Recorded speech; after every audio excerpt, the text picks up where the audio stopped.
के बाद भी जब मिलारेपा की मां को अपनी संपत्ति वापस नहीं मिली, तो एक दिन उन्होंने एक ऐसा फैसला लिया जो काफी खतरनाक था और जो फैसला मिलारेपा की जिंदगी को बदलने वाला था। मिलारेपा की मां ने फैसला किया कि मिलारेपा को तांत्रिक और काला जादू की विद्या सीखनी होगी और ये विद्या सीखकर उनके चाचा से बदला लेना होगा अपने अपमान का।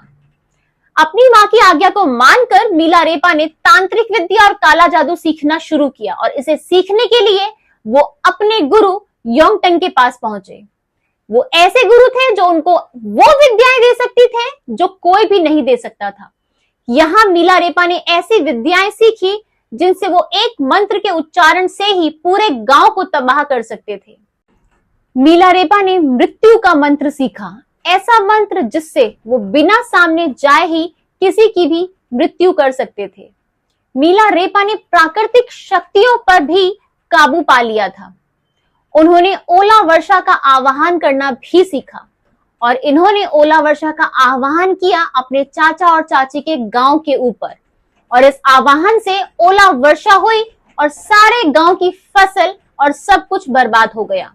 ये मिलारेपा की पहली जीत थी, लेकिन इसके बाद मिलारेपा रुके नहीं और अपने दूसरे पड़ाव की ओर चल पड़े। अब वो घड़ी आ गई थी जब मिलारेपा अपने चाचा और चाची से अपने अपमानों का बदला लेने वाले थे और इसके लिए उन्होंने अपने चाचा चाची के बेटे की शादी का दिन चुना। शादी के दिन काफी सारे मेहमान घर में आए हुए थे। मिलारेपा ने उच्चारण किया मृत्यु मंत्र से और वहां पर उस मंडप में सांप, बिच्छू, मकड़ियां आसमान से आने लगी और उनके जो चाचा चाची का घर था उसके ऊपर गहरा काला अंधकार छा गया और एक ही झटके में उनके चाचा चाची का घर जमीन पर गिर गया, जिसके कारण 80 से भी ज्यादा लोगों की मृत्यु हो गई। मिलारेपा का अपने चाचा चाची से बदला पूरा हो गया था। मिलारेपा की बदले की आग तो शांत हो गई थी, लेकिन उनका मन अशांत था। वो महसूस कर रहे थे कि जो भी हुआ वो ठीक नहीं हुआ। अब उनका हृदय पश्चाताप से भर चुका था, इसीलिए उन्होंने फैसला किया कि वो तांत्रिक विद्या को छोड़ देंगे और मोक्ष की राह पर चलेंगे, जहां उनके हृदय को थोड़ी शांति जरूर मिलेगी।